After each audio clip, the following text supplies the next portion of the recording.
Hello and welcome.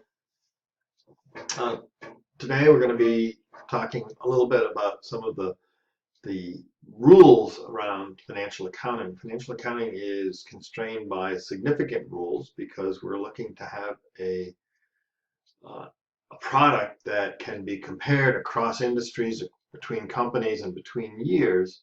So there are significant rules that financial accounting has to deal with. So when you look at a balance sheet, that balance sheet is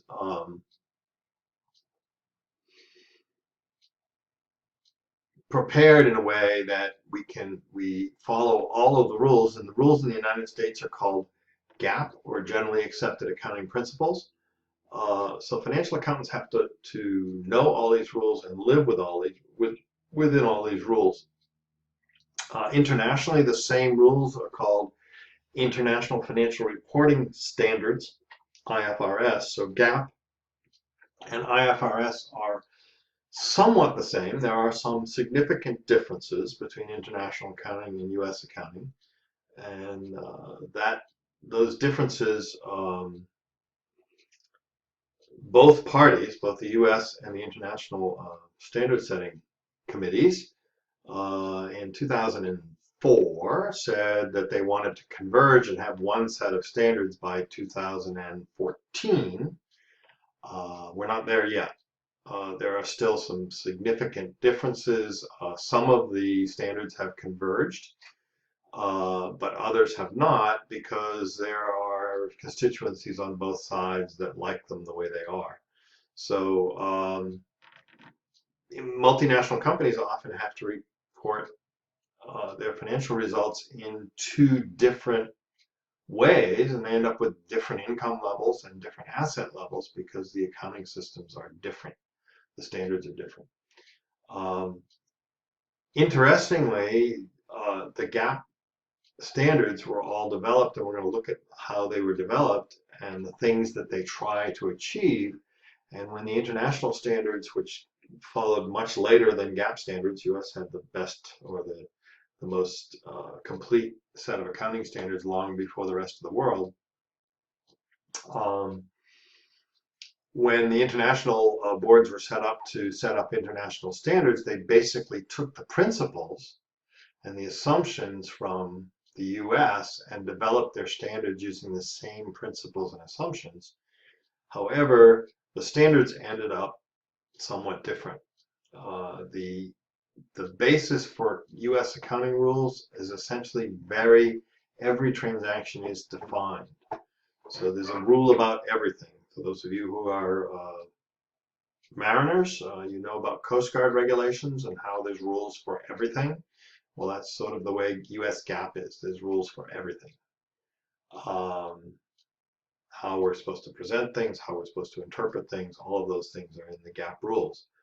The international standards, even though they have the same assumptions and the same goals, basically establish theoretical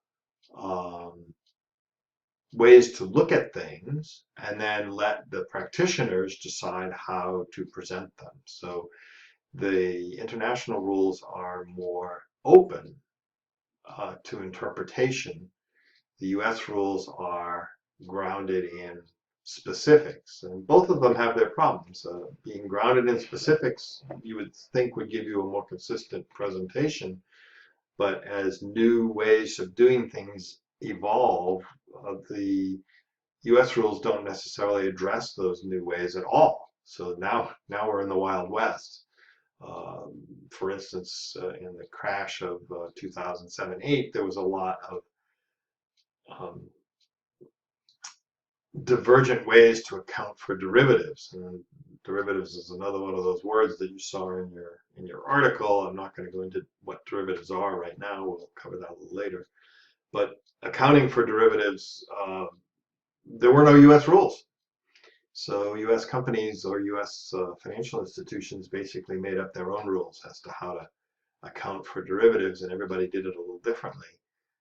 Internationally, there were theories or there was a theoretical background on how to account for derivatives. So actually international standards worked better there because you had a new thing that the rule makers hadn't thought about and hadn't defined specifically, and the international standards allowed for reasonable ways to deal with that, and the U.S. standards didn't. So both systems work.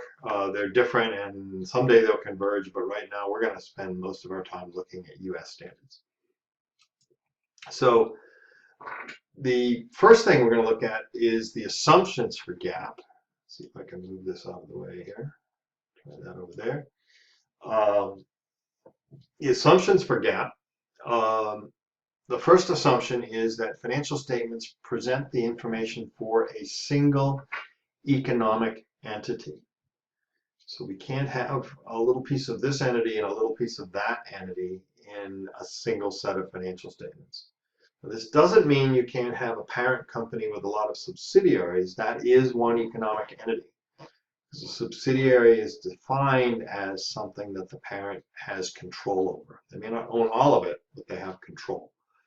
So an economic entity is a single entity, a single organization that may control lots of different companies or corporations or subsidiaries, but they have control over all of them.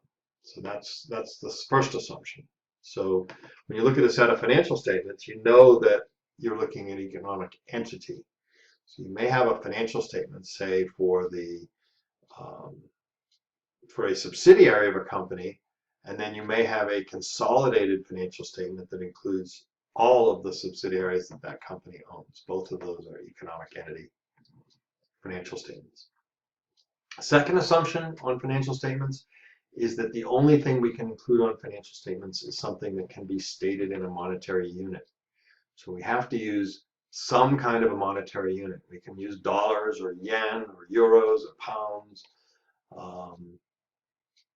shekels, whatever the monetary unit is, doesn't matter, but we have to be able to state whatever it is in a monetary unit, which means that you don't see something on a balance sheet or an income statement like, we have great employees.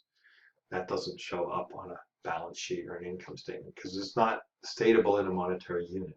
They might be great employees or not, but it's not going to show up on a financial statement. Third thing is that the assumption is that we can break things into periods. So we can cut off or end a particular time period and state what has happened prior to that time period. So if you think about financial statements, they are always stated as annual financial statements for a full year, or quarterly for 3 months, or monthly for 1 month, or sometimes even weekly or daily, though those are generally not published, those are internal documents. So the assumption is that we can break things into periods. We can stop and cut off the transactions that are taking place and state things as a period. And finally, financial statements are only valid if the company or the organization continues to operate. So the assumption is that the company will continue operations.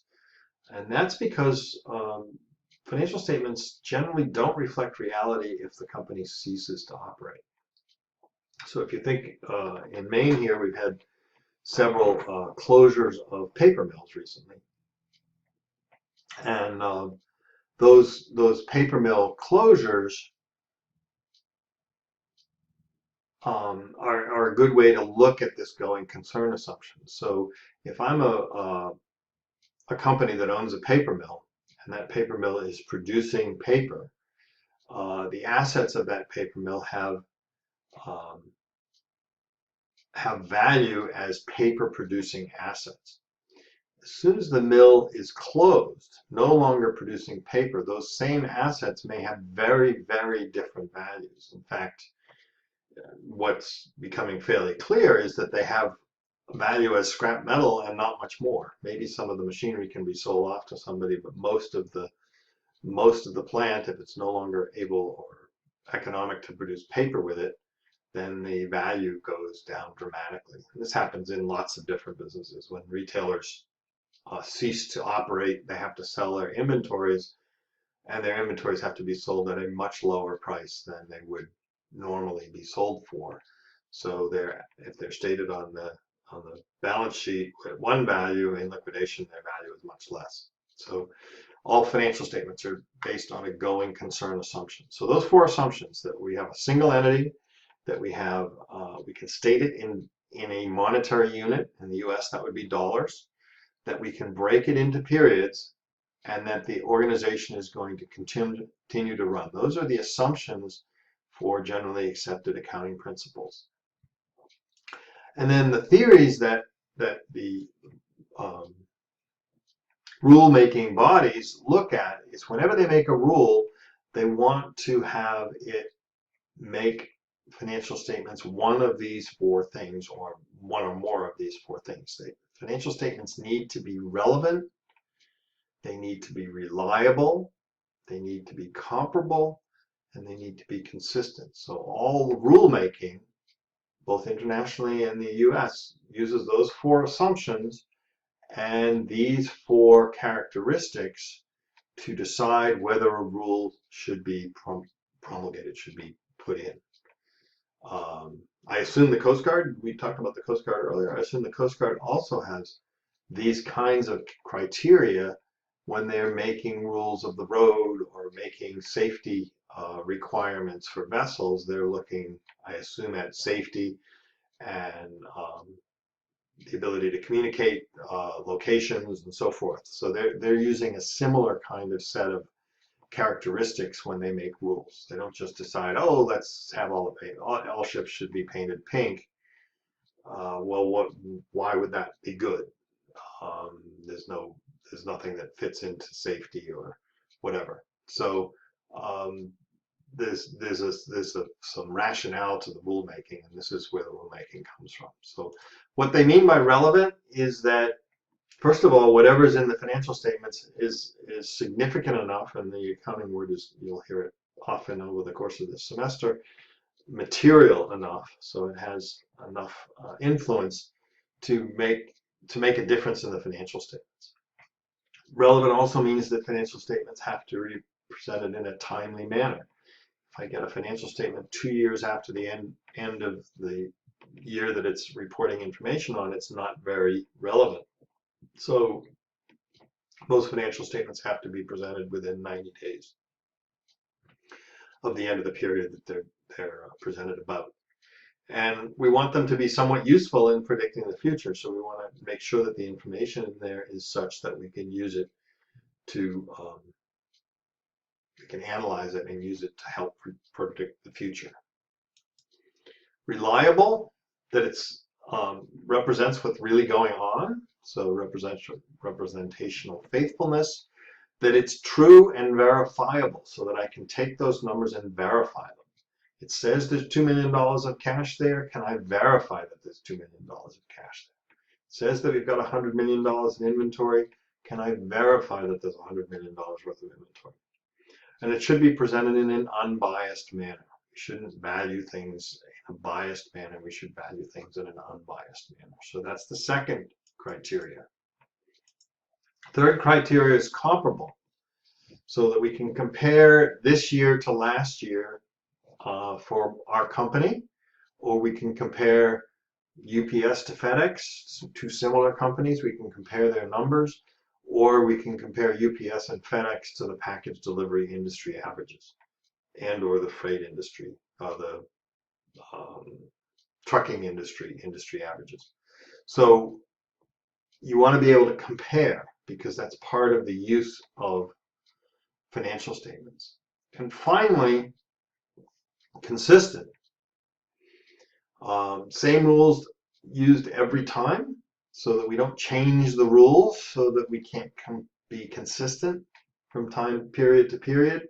And this ties back into the comparative part of this analysis. Meaningful comparisons of a company's performance at different points in time. Really important. And I can tell you a short story about this from way back in my past, when I was working as a public accountant shortly after getting out of school. I was extremely excited. I was managing an audit been maybe 2 years out of school, and one of my first management jobs, and up to that point I'd been staff on audits, so now I'm managing an audit. In the midst of managing the audit, I found an error. I found an error in a calculation from last year, the prior year. So I'm auditing this year, and I found an error from last year, and it affected this year. So it was an amortization error, which another big word out there. We'll talk about amortization later, but it was an error, and so I was excited, as an auditor, to find something wrong is kind of a big deal. Usually you find things are good, which is, I guess, a good thing, but you find an error, you get excited about it, or I did at the time. And so I took it to the partner in charge of the audit, said, look, I found this error, like we did this wrong, or the client did this wrong last year, and we approved it, and it's in the financial statements. I want to fix it. So the partner looked at it carefully and said, no, we're going to leave it wrong. And I said, what? It's wrong. I can't do that. And he said to me, it's better to be consistently wrong than inconsistently right. And that was sort of a hard thing for a 23, 24-year-old to absorb at the time. But then he explained, he said, if we change this, we're going to have to change the prior year. And the change is not large enough to be that big word again, material. It's not going to affect the reader of the financial statement one way or another. And we will have to put in significant notes, and it will be confusing for the reader. So consistency here overrides accuracy. And in addition, he said, this is an amortization thing. Next year, this will resolve itself because the asset will be fully amortized. So we don't need to change it long term. It's not material, and consistency is really important. So we want to use that consistent principle rather than the accuracy principle. So we left it the same, and I learned a pretty good lesson as a young accountant. So qualitatively, statements need to be understandable and useful. That's what we want them for. We want them to be understandable to the reader and useful to the reader. And to be understandable and useful, they need to be relevant, reliable, comparable, and consistent. Really important pieces of any set of financial statements. So let's stop there. Short, quick 15 or 20 minute lecture. I'll do some short questions after this, and then we'll continue with chapter 2 going forward. Thanks.